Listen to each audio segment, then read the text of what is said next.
Inakala nila nung una na maliit lamang na tambak ng lupa.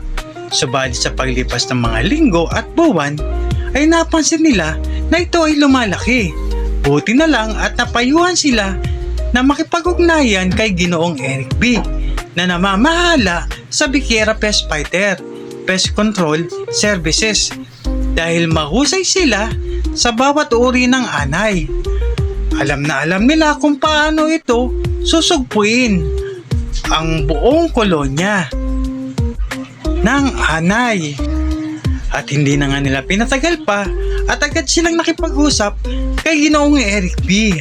Habang nag-uusap sila, taimtim silang nakikinig at naunawaan na nila na kailangan tibagin ang punso at kunin ang hari at reyna nito, na matagumpay namang nagawa ng Biquera Pest Fighter Team. Simula noon, masaya na siyang naglalakad sa kanyang bakuran na wala nang inaalala.